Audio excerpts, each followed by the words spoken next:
course, not the greatest support structure outside of the game, and you know, they've struggled to find success over a prolonged period of time. Summer Split was their most successful split in the LCS, and now they've gone back to the drawing board. 3 Swedish players is the core, and I'm already surprised by a Zyra first ban. Well, yesterday we saw, I believe it was 5 Zyra games, 4 wins, 1 loss. It was Jesus that ended up ruining that record for the champion.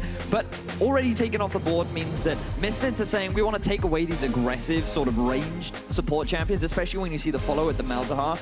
And something that Ignar was well known for, especially in the Challenger Series, was his plays on Thresh, on Alistair. He likes these melee supports. He likes to get in your face. And with a lot of these ranged supports being taken off the table, it looks like they might be working towards that. I remember watching Ignar build a proto belt on Alistair and Tarek as well, yes.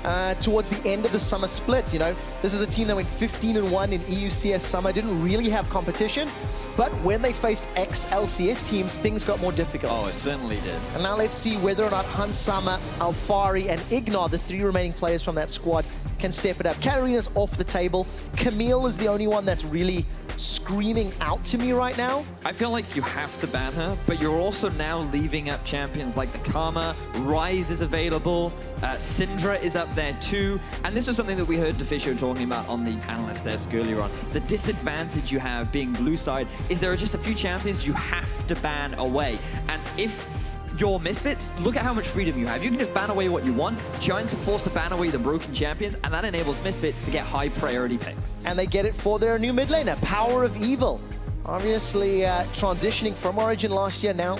His debut performance with Misfits in the Spring Split, and he's got his hands on Syndra. And this is a champion that he actually played a lot of back in his Unicorns of Love days. This was a sort of champion that he liked to dominate lane on. He used to be a very aggressive laner that he was very well known for on this champion. So moving back to it, especially given how strong it is in the meta and how well it does into Ryze, it's no surprise that Misfits have gone for that early priority. But Giants, they're quick to respond. Yeah, they are indeed. Locking in their preferred jungler in Rek'Sai right now with the Rengar off the table, and Varus is something that we've been seeing a lot of internationally. You know, that wave pushing power is just so strong.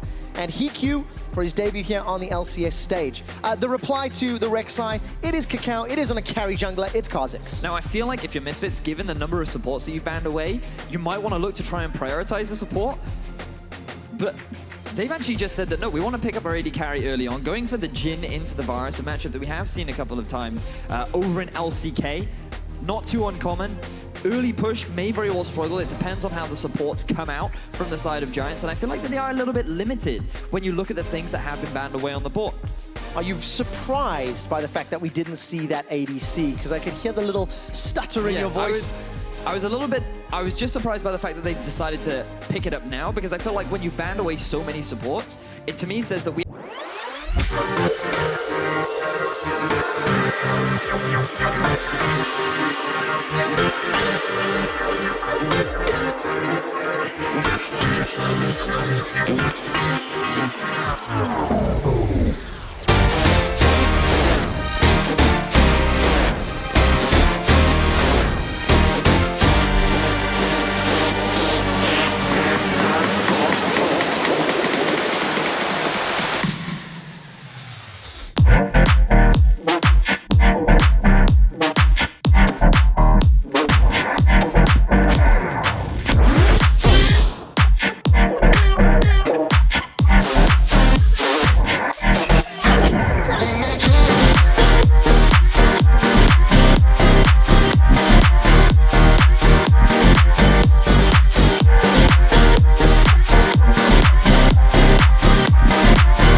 games in the UK Premiership back in the day. And now I feel like that you have to, if you're Giants, you could go for something like a Rumble because you're expecting the Misfits to go for something like a Maokai. You're expecting Misfits to go for a tank top because if you're going to run a Kha'Zix, especially in the jungle, then you need that front line. You need someone to soak up that damage. All right, so they're looking for support, looking for top lane. Ignat, no stranger to tanky support. It is that Nautilus for Flaxish in the top lane. Technically, we've seen it in the support role. And I actually feel it's more likely to be in that support role. Given the supports that are still left available, it actually does very well into champions like the Thresh, like the Braum. And if you know you're going to be playing into something like that, which Ignat is known for, I think that you have the advantage where you can freely flex it where you want it. All right, so potential swaps and some shenanigans here on day 2 of the Spring Split. It is a Thresh locked in for Ignat, signature champion, really. This is something that he made his name on in the Challenger Series and has demonstrated great proficiency. This also allows the Nautilus to go straight into it. Hook City in the bottom lane. Yep. And would then allow a top laner to be locked in for Flaxish. And I feel like this is perfect for Giants. You just go for the Rumble, or just you go for something aggressive, because you already have the tanky jungler, and we want it aggressive. Okay, so aggressive. Ilaoi can do well, has some support. What do you make of this unique pick and ban from Giants? Well, we say unique. This is something we saw from the Unicorns of Love during the Summer Split. They were the only team to actually bring out the Ilaoi, and they actually made some very good work with it. She is the sort of champion that will push you under turret, and that is so important in the current metagame. Yes, she does lack a little bit of crowd control, but when you look across the comp, you have a Nautilus, you have a Varus. It's actually very easy to set her up to come in from the flank and deal the damage that we have so desperately asked for to come out from the side of Giants. All right, so Ilaoi, melee, likes to be in big team fights, has to somehow get through a Thresh Maokai to then find a Syndra and Jhin. As this game progresses, I think it's going to be difficult for Flaxish to jump onto the Misfits team composition. Well, I kind of think the opposite, simply because when you look at a Syndra and you look at a Jhin, they're actually fairly low mobility, and it only takes one Nautilus ultimate, it only takes one Varus ultimate to just land that single bit of CC. Then you get the flash, you get the ult coming out from the Ilaoi, dunking on top of those two low mobility carries and just shutting them out of the fight completely. The theory is that they survived that far. They survived, like Flaxish is to get through all of that damage and the CC, so it's not going to be easy. No. We've not seen a lot of successful Ilaoi play. This is the first of the 2017 season internationally. We've not seen Ilaoi anywhere else.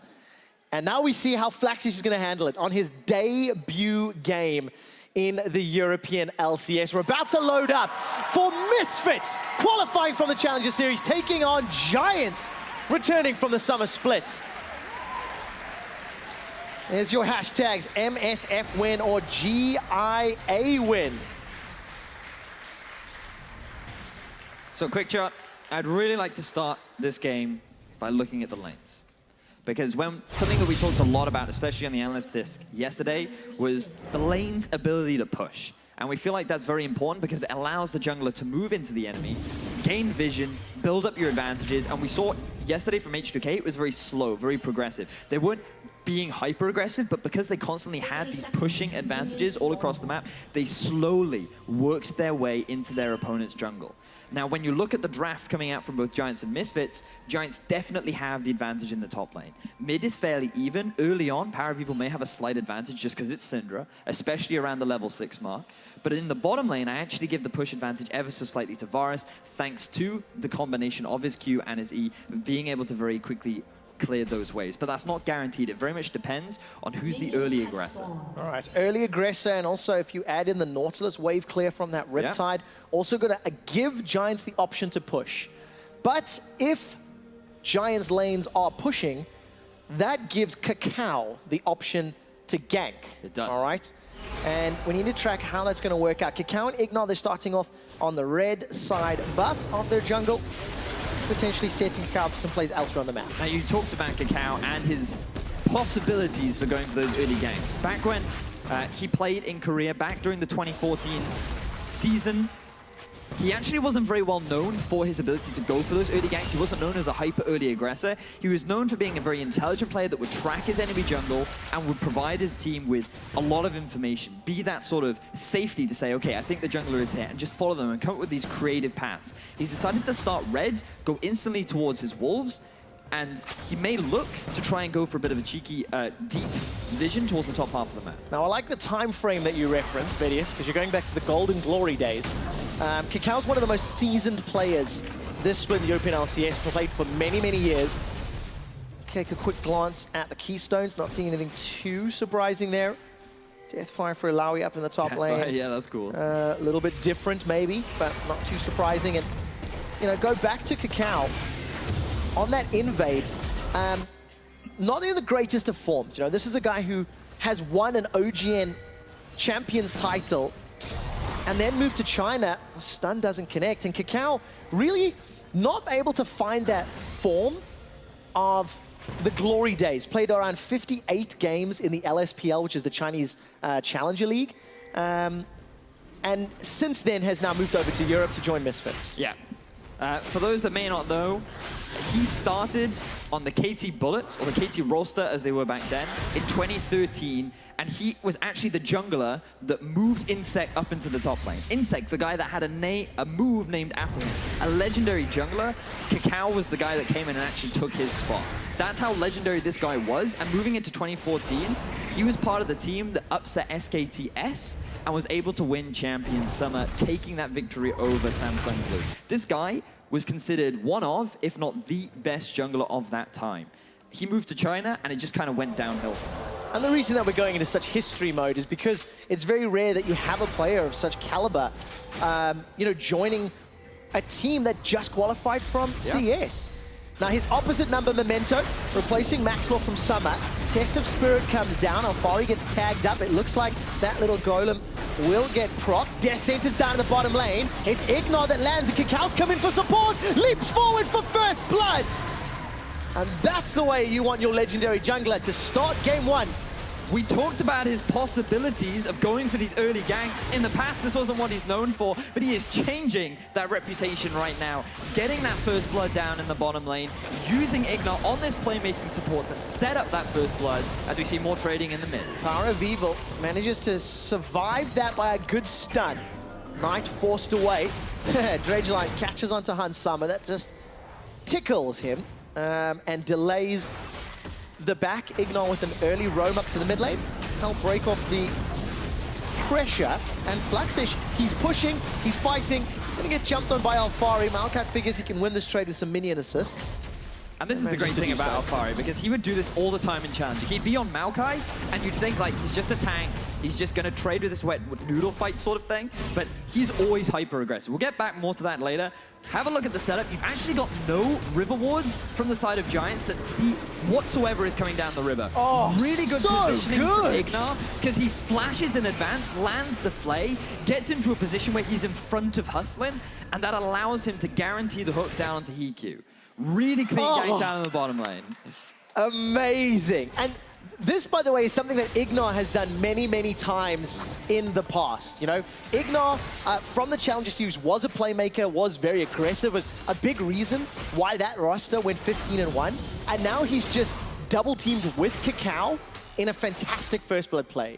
This was one of the things that we as a team were really excited to talk about, because Ignor, playing for Misfits, kind of had to be that leader. He was a very young player, and he kind of came in, and a lot of the support that had from the rest of the team was, Ignor's really smart. He always knows what he's doing. He always knows how to play around the map, and he's always talking to Kakao to set up plays. And this is the thing that I think is absolutely fantastic, and more of what we're seeing. Oh, this is so good. This is perfect use of the control, because you deny that vision. Kakao can walk in completely unnoticed, and now they have full control over the river. They do indeed. Kakao's instead going to back up to the river, go toe-to-toe with Memento, and maybe even go for a counter jungle or an invade. Let's see if there's any sort of collapse. Remember, it's an Infernal Drake that you can see on your screen right now, but there's a lot of movement. Verius, this could break out to be a fight. Kakao gets the scuttle, and there's the blast cone from Hustlin. Jumps in. The Lantern is going to be too far away. Good damage onto Memento.